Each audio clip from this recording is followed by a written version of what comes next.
Welcome back to Not So Grand Garage. We're out in the fuel shed this morning where it is miserably cold. See my breath? It's not fun. So yeah, I got work to do out here and I don't want to freeze. So let's figure out a way to fix that.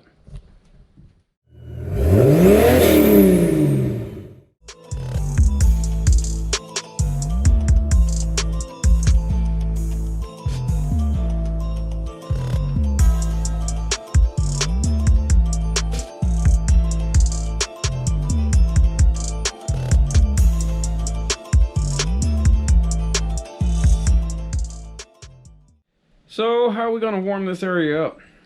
Well, I've had a lot of questions about these and figured there's really only one option. So, I've had one of these put back. I was going to be putting it in the bus because I've actually got one of these mounted under the seat in the flatbed. It is one of the Chinese diesel heaters and they work exceptionally well. But I've had a lot of questions about if these can be ran off waste oil and things like that. So I figure, what a better way to heat this shed than to experiment with waste oil while heating the shed. So we're going to go on and get this unit unboxed. This one is one of the self-contained units, which I'm going to have to disassemble and make some adjustments to. I found this one. This is one of the 8,000 watt units, I guess is how they rate them. It's one of the biggest ones that they make, but I got it in this self-contained unit because it was only $98 shipped. But when you get the separate units that have the tank and everything separately, they're like $120, $130, something like that. That's what I've been finding them for. So I cheaped out and went this way. I was planning on taking it apart anyways for installing it in the bus. But yeah, there's some common issues on these units with like how the tank's mounted, how the tank's plumbed inside the unit. Just simple little things to address on them. And yeah, so let's see how it works. Now this is one of the most basic units that I've seen. It does not have an LCD or LED control panel for the heater itself. This is just a little push button control setup right here. You can swap these out for the more intricate controllers, but not really necessary in this case. It did come with the LED or LCD remote. So this will be the most accurate way, I would say, to control this unit. And it comes with, you know, the inlet, air, muffler, what have you, exhaust pipe, ductwork for the unit itself, and, you know, a couple hose clamps, bolts, stuff like that. And this is also an inlet air duct tube. But yeah, so first up, we're just gonna take a look at things. Got 12 volt power going into the unit, the tank fill obviously, the controller, you got hot air out, looks like. Hot air in is back here, and combustion air out, combustion air in, so your exhaust and your inlet are down here to be routed out. But I don't like this setup because of how tight it's supposed to be routed. And this tubing gets exceptionally hot, so we're gonna have to figure something out as far as that goes. If I can get a really tight bend on it, which I don't know if I can, and heat wrap this tubing up or something like that to protect it, or to protect the things that are around it anyways. But yeah, I may even just mount this unit outdoors and just pipe the air inside. That might be a little bit safer yet, but we'll see what I come up with. So I've got the install kind of cobbled together. Did a little differently than most people do, and I just mounted the unit outside. Made a little shelf for it, mounted it to the side of the shed.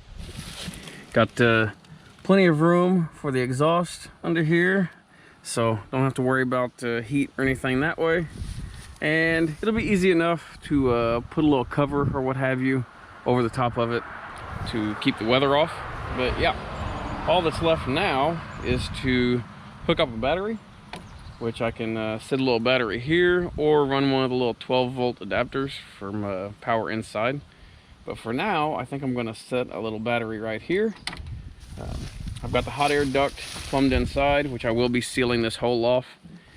But yeah, I think we're pretty well ready to test. So I'm going to get a little battery set up, get it hooked up, and I'll put a little diesel fuel in it and see how it works. So we've got the tank filled up with fuel, got a temporary power supply rigged up. Now I think I've got all the air purged out of the fuel line. So yeah, I'm gonna try and fire it up. I'm gonna try and link the remote with it and see how it works. And I'm just gonna let it run full tilt for a little while and check temperatures of things to make sure we're safe. And if all is good, then we can start tinkering.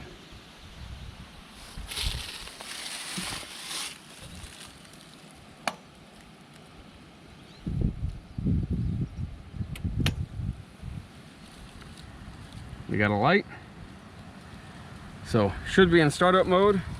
We'll give it a few minutes and see how it works. Well, we have ignition.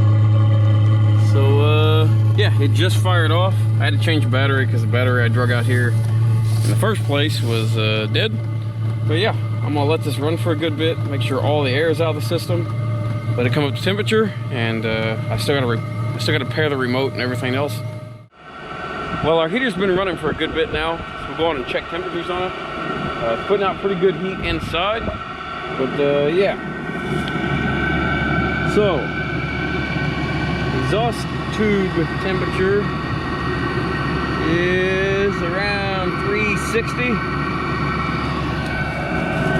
I went on and put a little heat wrap around this, just to kind of hold the heat in this tube as good as we can. And I'm gonna be expandifoaming this tube in the wall. I just want to keep as much heat in that pipe as we can, but it's like about 100 degrees on the insulated part. We'll see how that works. Still gonna foam around this, and we'll just keep an eye on it, make sure it doesn't run into any issues or cause any problems there. But yeah, I've been running it at full tilt for a good bit. Haven't used much fuel at all. But we'll go in and check temperature in here. There's no insulation in here, but just closing the doors, it's substantially warmer in here already than it is outside. And we're pumping out 170 degree air temps. Probably a little higher than that, but yeah, so far it's doing its job. I'm letting it run pretty hot. I'm gonna let it run like this for a couple hours and just see how it does. I want to burn off all that that smell that you get from heating things up for the first time, especially import heaters like this. The plastic housings and everything on them, when they first heat up, they off gas a little bit. So I want to let this shed air out a bit while this is running, but I think it'll do the trick. Now, I'm not so sure this is how this is gonna stay permanently as far as how this is routed, and I may end up throwing a little insulation up in here. As you can see, there's nothing right now, but hey, if it just makes it a little bit more comfortable, that's good enough, you know. But anyways, so the plans for this thing, I'm gonna run the first tank on straight diesel, and just to see how it works and make sure I'm happy with it overall. And then we're gonna start toying around with some waste oil in it. And I've gotten a lot of questions on if these heaters can run on waste oil. The answer is yes, they can. Percentage wise, I'm not sure what will work the best. They use a glow plug. The setup's pretty simple in them, but they are known for sooting up inside the burn chamber pretty bad when ran on waste oil, and they don't like to light on heavy blends of waste oil. So we may even set up a 2-tank setup start it on diesel fuel, let it come up to temperature, then switch it over to waste oil. Waste oil has a lot more heat energy in it, or more energy, period. So we may bump the fuel rate down a bit and still get the same amount of heat out of it. But I don't want to overheat the unit itself. I don't want to cause any issues. So yeah, we'll be toying with that here in the near future. So you guys will get to see how that works. We'll probably start with a fairly low blend, like 10 or 20%, and see how it starts on it, see how it runs on it, and go from there.